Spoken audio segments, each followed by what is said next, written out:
हाथी और चूहे की कहानी हम सब ने ही सुनी है ना? पर कभी सोचा है कि ये सिर्फ बच्चों की कहानी है या इसमें कुछ और भी है?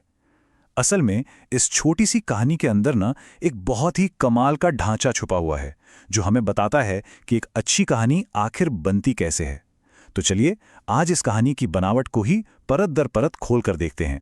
तो देखिए, किसी भी कहानी की शुरुआत कैसे होती है? एक दुनिया बनाने से।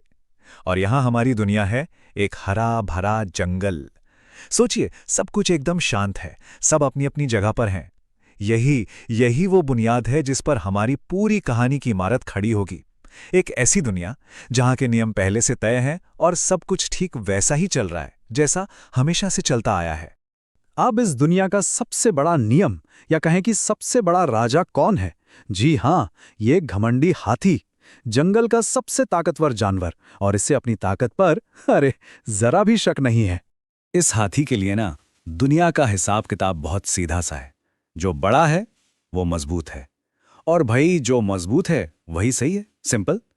उसकी दुनिया में, उसकी नजर में कमजोरी के लिए कोई जगह ही नहीं है, कोई सम्मान ही नहीं। लेकिन हर कहानी को दिलचस्प क्या बनाता है? एक टकराव, एक कॉन्फ्लिक्ट। और यहां हाथी की इसी बड़ी सी सोच को चुनौती देने के लिए मैदान में आता है एक छोटा सा चूहा। अब जरा इन दोनों को एक साथ देखिए। एक तरफ विशाल और अहंकारी, दूसरे तरफ नन्हा सा और सबसे मिलजुल कर रहने वाला। ये सिर्फ दो जानवर नहीं हैं, ये तो जीने के दो बिल्कुल अलग अलग नजरिए हैं, दो फिलॉसफीज हैं जो अब एक दूसरे के आमने सामने आ खड़ी हुई हैं। और ये टकराव सिर्फ सोच का नहीं है, ये अब शब्दों में भी फूट पड़ता है। हाथी अपनी भारी आवाज में गरजता है, अरे छोटे चूहे, तुम तो बहुत कमजोर हो। ये सिर्फ एक ताना नहीं है, ये उसके घमंड की आवाज है, उसकी पूरी दुनिया की सोच का, कह लीजिए, निचोड़ है। लेकिन चूहे का जवाब सुनिए, कितना शांत पर कितना गहरा। वो कहता है, दोस्ती में छोटा बड़ा नहीं होता। बस यहीं पर कहानी का पहला हिस्सा यानी जो सेटअप है वो पूरा हो जाता है। दुनिया हमारे सामने है, किरदार अपनी अपनी जगह पर हैं और उनकी सोच की लड़ाई बस अब शुरू होने ही वाली है।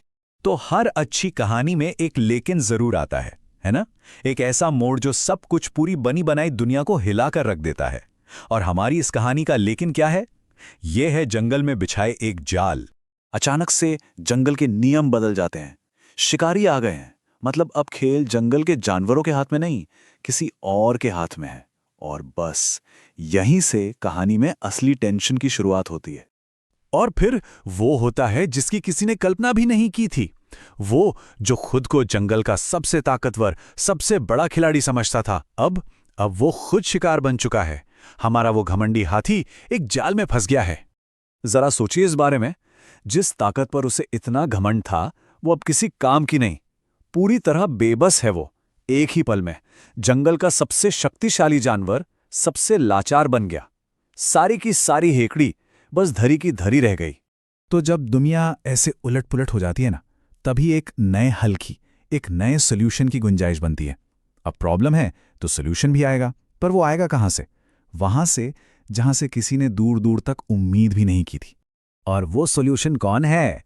जी हां, वही छोटा सा चूहा। वो हाथी की मदद की पुकार सुनता है, फौरन वहां पहुंचता है और अपने छोटे छोटे तेज दांतों से वो काम कर दिखाता है जो हाथी की विशाल सूंड भी नहीं कर सकी। वो उस मजबूत जाल को कुतरना शुरू कर देता है। और बस देखते ही देखते हाथी आजाद हो जाता है। इस एक पल में कहानी का पूरा हिसाब किताब ही बदल गया। जिसे सबसे कमजोर समझा गया था, आज वही रक्षक बनकर सामने आया। लेकिन रुकिए, कहानी यहां खत्म नहीं होती। असली जीत हाथी की आजादी नहीं है, असली जीत तो वो है, वो बदलाव जो हाथी के अंदर आया है। तो अब वक्त है इस कहानी के असली सबक को, इसकी सबसे बड़ी सीख को समझने का। और ये बदलाव हमें दिखता है जब हाथी कहता है, मुझे माफ कर दो दोस्त, तुम छोटे होकर भी बहुत बड़े हो। ये सिर्फ शब्द नहीं है, ये उसके घमंड के टूटने की आवाज है। ये एक नई सोच की, एक नए नजरिए की शुरुआत है, जहां उसने ये मान लिया कि असली बड़प्पन शरीर के आकार में नहीं बल्कि इरादों में होता है। तो आखिर इस पूरी कहानी की आत्मा क्या है? इसका जो सार है वो छिपा है दो चीजों में, विनम्रता और दोस्ती। ये कहानी हमें ये याद दिलाती है कि कोई भी रिश्ता ताकत के जोर पर नहीं, बल्कि एक दूसरे के लिए सम्मान और मदद के जज्बे से मजबूत बनता है। तो कुल मिलाकर इस कहानी से दो बहुत सीधी और सरल बातें निकल कर आती हैं। पहली बात, किसी को भी कभी छोटा या कमजोर मत समझो। और दूसरी बात, हर किसी के अंदर अपनी एक खास काबिलियत होती है, और कौन जाने कब सही वक्त पर वही काबिलियत दुनिया बदल दे। और आखिर में ये कहानी हम सबको एक बहुत ज़रूरी सवाल के साथ छोड़ जाती है कि असली ताकत आखिर है क्या? क्या वो जिस्मानी बल है जिसका हाथी को इतना घमंड था, या फिर वो मदद करने का जज्बा और वो विनम्रता है जो उस छोटे से चूहे के अंदर थी? ये वाकई सोचने वाली बात है ना?